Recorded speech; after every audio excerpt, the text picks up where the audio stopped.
Imagine in a world where backpacks have no voice, nothing, or they can be abused without nothing said. Hello, ladies and gentlemen. This is Samuel Harney with Dateline NBC. And today, we're here talking about an event that took place 3 years ago to almost this day. Backpacks and the abuse of backpacks. Next time you'll see me, we'll be in our media room. Thank you. It's alright, buddy. It's alright.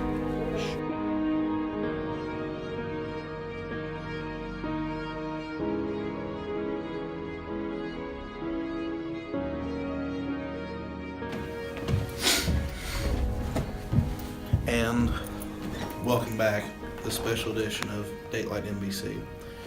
Yes, that is correct. This is a special edition. And if those of you who are still wondering why this is called Backpack Awareness, the special edition, it's because exactly what it sounds like. Backpack abuse has ravaged our nation. One of those accounts happened here at this school on March 31st, 2016, when a man named Samuel Bryant Harney was running for president of these United States, and his campaign manager was assaulted with no reason by a female. So today, with this edition in which you'll be watching, both we're going to grieve with those who grieve and mourn with those who mourn. And we're going to take you back to A, the funeral, B, a reenactment of the events that occurred here, and C, special, only here you'll find it, eyewitness accounts of the attack that happened. So here we go.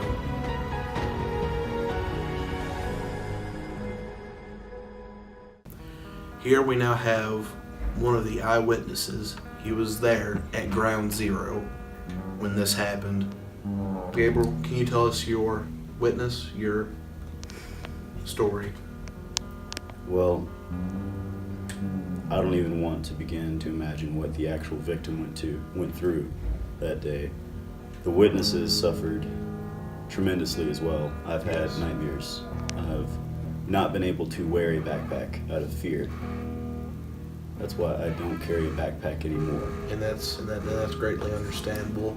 And that is why we've created this holiday in solidarity to remember these tragic events that have taken place. Because you know as well as I do that not a single person or a backpack, a fanny pack, a string backpack, a pack deserves to go through this. It was brutal. It was just a flash.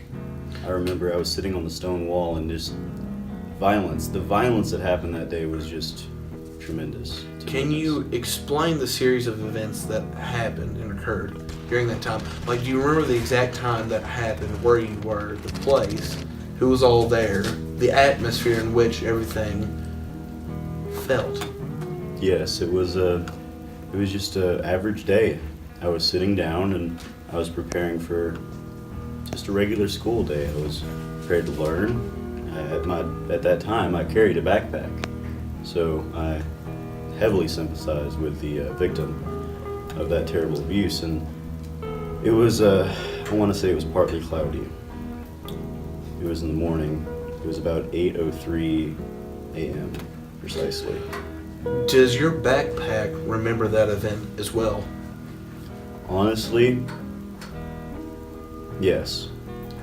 Has he seen a psychiatrist about the events that had unfolded? He is actually in another country right now. He went to a psychiatrist, obviously, and eventually he just drifted off. I think he's somewhere in Europe right now. We were pen pals for about a month, but we haven't had close contact. He couldn't deal with the stress and the possible abuse that he could feel in 2016.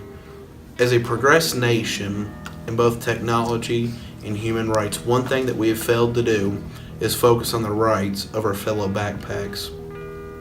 Gabriel, I'm glad you were able to come on here and tell us your witness. Thank you. And that was his story. And we'll be back with another witness. Thank you. And welcome back. ladies and gentlemen, we now have another witness who was on the scene when this happened, Mr. Yair Romero. Yair, I'm glad to have you on here today. I know this is a very hard thing to talk about. Yes, time has passed, but It still hurts. it does. This will be something that we're always going to remember as both Americans and owners of backpacks. Yair, can you tell us the events that unfolded that day and where you were?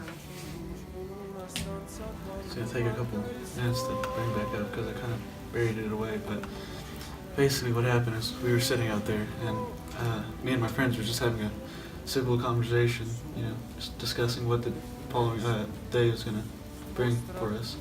And I remember we were discussing some childish, just childish stuff. And one of my friends started getting in an argument with the perpetrator. Yeah. Could you give us a description of this attacker? She was 5'3", no more, around that height. She was blonde. I just can't remember much. It just all went by. And I try to forget about it. That's understandable because some of these events, like our true witness, the man who went through the attack himself, will be on here later. He can probably give us more details of the unforgiving attack that had happened. But what was the atmosphere of that day? Like, did you think anything was going wrong, or is this is just another school day in which backpacks could be protected from something of that sort? I went another day thinking that everything was fine, the school's safe, we've never had an incident here, and it just turned hostile in a matter of seconds. And that's what's scary about public places anymore. You think you're going in to do just a normal activity in which everything's going to be fine. No one expected on that day of something of that magnitude happening. But see, it takes atrocities like that to bring the rights of something to light. So, in ending this, I'd like to thank you for coming on here. Thank you. And thank you for telling us in this special edition of Dateline NBC of your story. Thank you for having me on. Thank you. And we'll be back with another eyewitness.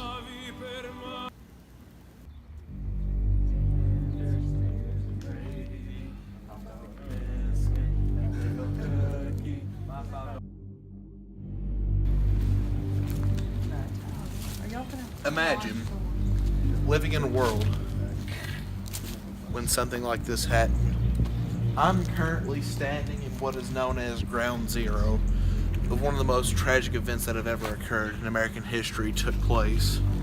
Starting right here in this area in front of this beautiful school, Paris Independent High School. Let's continue watching to see what happens.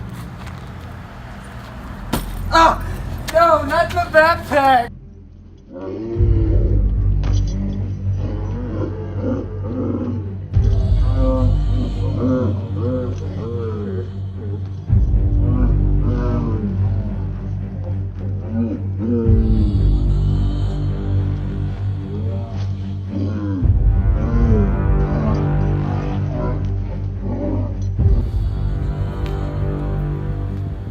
Imagine being this backpack right now and how it feels, the tragedy that it's already happened, what it's already been through. Here it is. What's it going to do now? What can it do in a situation like this? Defenseless. With no voice to tell the perpetrator to stop. Let's resume.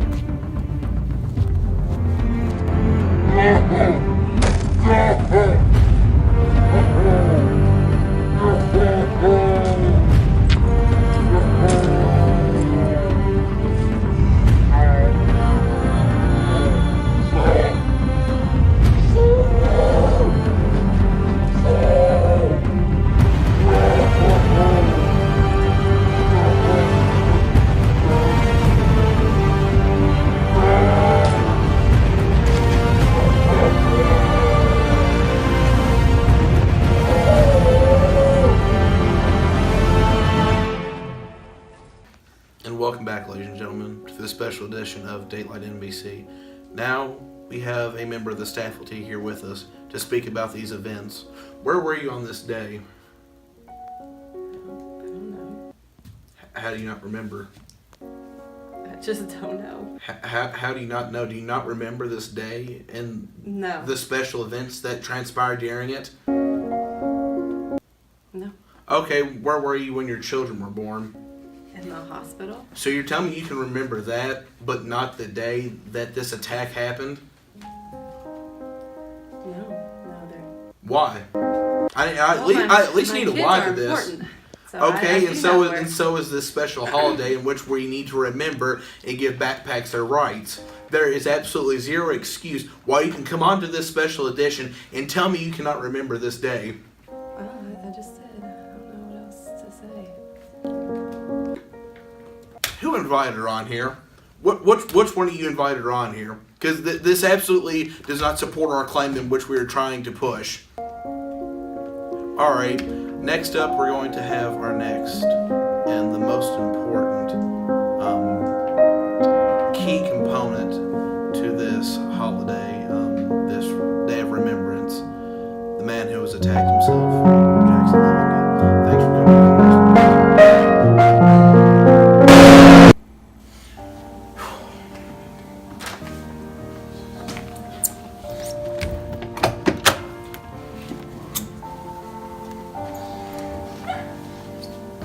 Oh.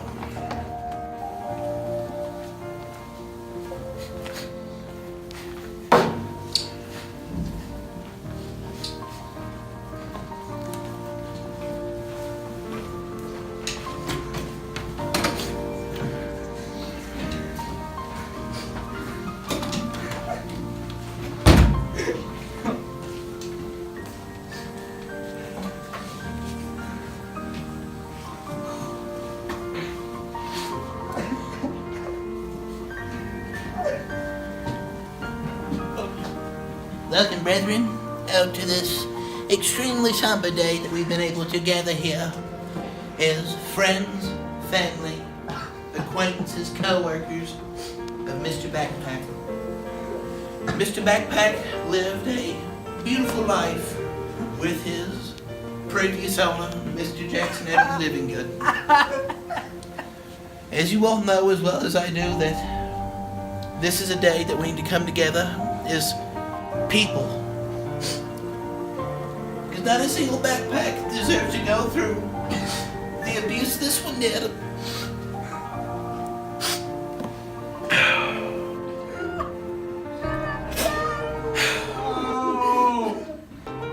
Mr. Backpack lived a beautiful life, carrying books, binders, headphones, chargers, everything. He served well. Great will hell. So, a moment of silence for Mr. Backpack.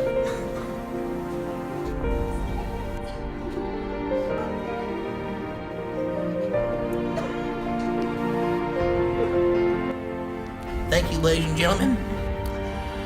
As like most times when a pastor is called to come serve a funeral for a loved one, they usually have prepared a statement of some sort, but I have not. I was only paid $25 to be here, and a statement costs an extra $25. The family was extremely cheap and chintzy. So I'd like to thank you all for coming out here today, and have a beautiful day, and always remember Mr. Backpack and his family in your prayers. Amen. Where's God? And welcome back, ladies and gentlemen.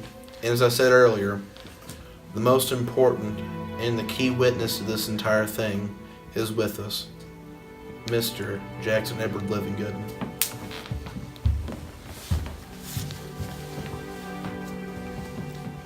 See, ladies and gentlemen, I haven't even had the chance to sit down and legitimately talk to this young man about the events that have taken place 2 to 3 years ago on March 31st. And look at him, heartbroken, distraught, destroyed, nothing. He's just a shallow human, just a flesh and bone at this point, with zero emotions. And this is exactly what that attack has done to him. But just imagine how he feels right now, how that backpack feels, and what it went through. And it's the one that took the brunt of the force. Jackson, buddy, if you can muster up the energy and, I guess, self-awareness of yourself, and please tell the audience about the events that had taken place on that day. Samuel, I told myself I would try to forget it, put it away. I'm so cold now. And you have every right to, because not a single person in the entire world deserves to go through an event like that. But we're here for awareness. That's why we're here. Correct. That's why I'm here. See, most people would have just laid down and not moved on with life. But see, this man right here, he's taken upon himself, and he has forgiven and forgotten exactly what happened. And we have turned this into something more, into a day that we remember and that we will always remember. Isn't that right, Jackson? That's right. Is there anything you'd like to add, take away, questions, concerns, thoughts? We just can't stop. We gotta push forward. We gotta be resilient. No matter what's in our way, we gotta bring light to the backpack of peace.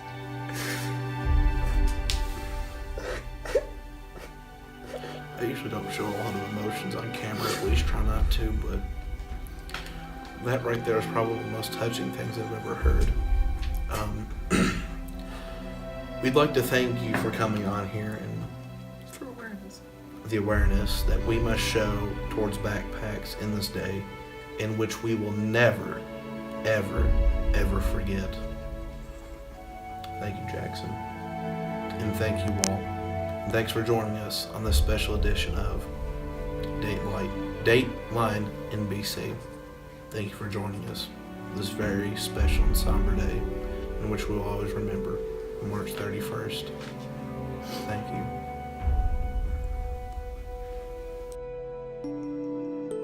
Ladies and gentlemen, from me, the media team, and everyone here that put this special production together, would like to say thank you for joining us here at Dateline NBC. Truly, it means the world to us at here at Dateline NBC to invite you all on and to bring to light past events in which we need to bring more light to, talk about, bring awareness to, etc., etc. Because this is a very special day in which we will always remember. And thank you again for joining us here at Dateline NBC. Because we as a community, as people, as just human beings in general, as children of God, need to come together every once in a while to sit down and recollect on the things that have happened in the past. So, a very, very, very deep and sincere thank you for joining us here on Dateline NBC. So for those of you who joined us here today, I hope you enjoyed the production we put together. Hopefully we've been truly able to take you back to that day in which the events that happened, that you could truly feel the emotions that were brought to light from our special guest in both the funeral, the eyewitness accounts, and even in the recreation of the events that happened. We worked extremely hard on it. So thank you again for joining us here at Dateline NBC. Thank you. Thank you. All right, people, let's cut.